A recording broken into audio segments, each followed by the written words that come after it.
I've never played a bard, and it's the only class at this point that I have absolutely no experience with.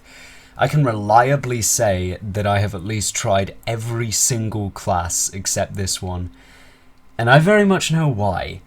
Through seeing bards in action in my games, I've come to understand that they're, pretty underpowered, at least in the early game as far as I know. They can for sure be made, incredibly strong, but they seem kind of lacking in terms of their spellcasting power, in terms of their counterparts, sorcerers, warlocks, etc, etc. Overall, a little more lacking. Sure, they're the jack of all trades skill monkey, but then there's just other people who can kind of do it better.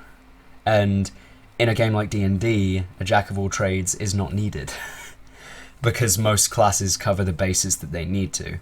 Nevertheless, I do want to try one, because in concept they seem great. For roleplay itself, that, being magically gifted because you're so cool. And today we're going to be talking about a bard subclass. Welcome to Saucy Subclasses, the best series on this channel because of the amazing title. Let's talk first about the themes surrounding the College of Eloquence. This subclass leans more into the side of the bard that involves talking, persuading, and making everybody love them because they're so cool and handsome and lovely. It's pretty simple and seems to really want that persuasion skill high, and deception. This subclass could definitely suit a leader, or a slimy politician that's trying to control the government with their silver-ass tongue. I like the newer subclasses' ways of talking about the bard. It's almost encouraging the bard not to always be a music-playing dude, because when you make the image for a bard, them holding a lute, that's what people think. So, features. At level 3, you get Silver Tongue. When you persuade or deceive, you can't roll below a 10 on the d20 for the check. It's basically reliable talent, but for the more important abilities a bard can have, which is sweet, because even though they're, good at everything, they don't get the amazing rogue ability that lets them be efficiently, all the time good. This is just that. Some nice utility, and it comes in really early in the game, which is pretty neat too. If you've done your stats right for this character, you should be rolling nothing lower than a 17 on a persuasion or deception roll as a level 3 College of Eloquence Bard. In addition, level 3 also gives you unsettling words. You can, still as a bonus, use an inspiration to make an enemy have to subtract a bardic inspiration die from the next saving throw they make until the start of your next turn.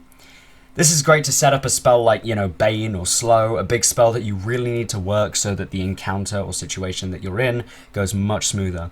It can also help allies out with something just as important, but make sure to use it quickly because it only really lasts a round. Still, a neat ability and gives bards a new use of their bardic inspiration, which is... I eat it up. At level 6, Bards of Eloquence get Unfailing Inspiration. This is the coolest feature for a bard I have seen in a while. If someone fails still after using your inspiration, they keep it. That's the gist of the ability, and I adore it. Makes a bard much more confident about handing out inspiration left and right, because it's an almost guarantee for a party member to succeed anything that they want to do while they have your inspiration. You'll also be getting Universal Speech at level 6, which is less cool.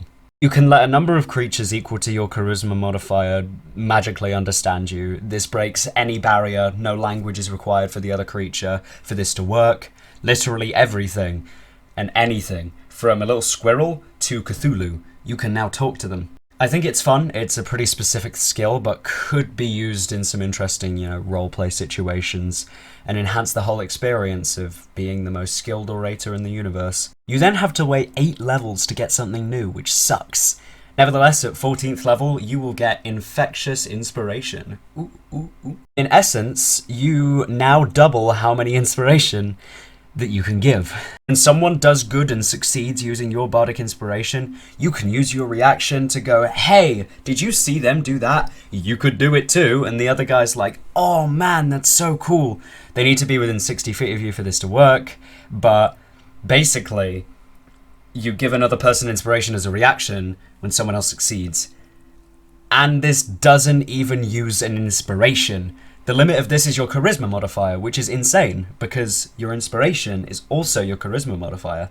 That is double the dice, and now you can use your reaction to give it out. I mean, fuck lore bards, I guess. I love this ability, and it's absolutely brilliant to use for the DM who, you know, likes to throw out quite a few encounters at you a day. Beat them at their own game by chucking around inspiration like it's nobody's bloody business. I'm often learning about this sort of stuff as I go while writing my notes, and frankly, this has made me want to play a bard really bad. Now, I myself wouldn't do well role-playing this role, since I often find it difficult to play dishonest or charismatic people. It's a personal struggle of mine, which I'm trying to get better at, but I'd certainly need better roles or something to hold my hand and let me actually be good at talking in D&D. In any case, hopefully this was helpful. If you think it was, like the video.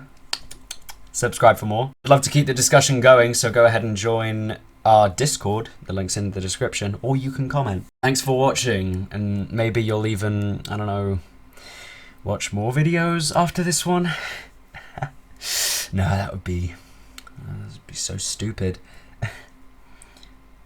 But maybe. I don't write that. I don't care, that's funny.